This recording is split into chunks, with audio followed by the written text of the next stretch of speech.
Hi guys, நம்ம movie ரிவ்யூவில் primitive வார் படத்தோட ரிவ்யூ தான் பார்க்க போகிறோம். இந்த படம் தமிழ் டபுளில் அவைலபிளாக இருக்குது. மறக்காமல் செக் அவுட் பண்ணி பாருங்கள். இது ஒரு ஆக்ஷன் அதிரடி அட்வென்ச்சர் மூவியாக வெளிவந்திருக்கு. இப்போ இந்த படத்துடைய கதையை பார்த்துடலாம். 1968 வருஷத்தில் அமெரிக்கா வியட்நாம் சண்டை நடக்குது.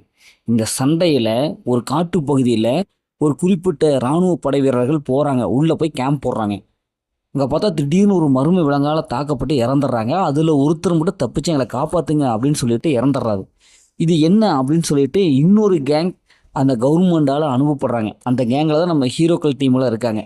இப்போ அவங்க போய் உண்மையிலேயே அந்த மர்ம விலங்கை எப்படி கண்டுபிடிக்கிறாங்க, அது ஒரு டைனோசராக இருக்குது, அந்த டைனோசரை எப்படி இவங்க அழிக்கிறாங்க, இதுலேருந்து எப்படி தப்பிக்கிறாங்க, இறுதியில் என்ன ஆச்சு அப்படிங்கிறது தான் இந்த படத்துடைய கதை. இந்த படத்தோடைய பாசிட்டிவ் பார்த்தாவே அந்த ஆக்ஷன் சீக்வன்ஸ் மாதம் மிரட்டி விட்டுறாங்க. அந்த ஃபைட் சீக்வன்ஸும் நல்லாவே வந்திருக்கு. படத்தில் நடிச்ச எல்லாமே சூப்பராக பர்ஃபார்ம் பண்ணியிருக்காங்க. ஃபர்ஸ்ட் ஹாஃபில் சண்டை காட்சியில் நல்லா இருக்குது. அந்த டைனோசரில் இவங்க அட்டாக் பண்ணுவோம், டைனோசர் கூடவே இவங்க சண்டை போடுவாங்க. அதெல்லாம் நல்லாவே வந்திருக்கு. குறிப்பாக அந்த விஎஃப்எக்ஸ் காட்சியில் டைனோசரை காட்டுற விதம் இது நல்லாவே வந்திருக்கு. படத்தோட பிஜிஎம் பொறுத்தளவுக்கு நல்லாவே இருக்குது. அதேமாதிரி சினிமோட்டோகிராஃபி நல்ல ஒரு விஎஃப்எக்ஸ் காட்சிகளை கொடுத்துருக்காங்க. ஃபுல்லாக ஃபர்ஸ்ட் ஹாஃப்லேருந்து கடைசி வரைக்கும் சண்டை காட்சி தான் அதிகமாக இருக்குது. படத்தில் அந்த ஹீரோடைய போர்ஷன், அவங்க அந்த ஹீரோயின் கெமிஸ்ட்ரி நல்லாவே ஒர்க் அவுட் ஆகிருக்கு. இவங்க காட்டுக்குள்ளே நிறைய உள்ளே போக நிறைய டைனோசர்லாம் வந்து அட்டாக் பண்ணுவோம். அந்த ஒவ்வொரு வித்தியாசமான டைனோசர்லாம் காமிப்பாங்க. அதெல்லாம் நல்லாவே சூப்பராக வந்திருக்கு.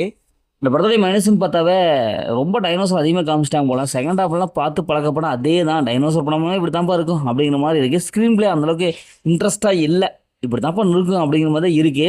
ப்ரிடிக்டபுளாக இருக்குது, ஈஸியாக கெஸ் பண்ணிடலாம். அடுத்து இந்த சீன் தான் வரப்போகுது அப்படிங்கிறது ஈஸியாக நம்ம கெஸ் பண்ணிடலாம். அந்தளவுக்கு தான் இருக்குது. ட்விஸ்ட் என்னையும் இவங்க அந்தளவுக்கு மெயின்டைன் பண்ணவே இல்லை.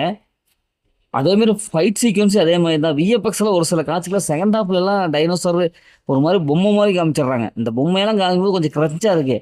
அதுவும் மனுஷன் கூட சண்டை போடுறவங்களும் அப்பட்டமாக அப்படி தெரியுது. அதெல்லாம் கொஞ்சம் கட் பண்ணியிருக்கலாம். இயற்கையாக அந்த லாஜிக்கோடு எடுத்துருக்கலாம்.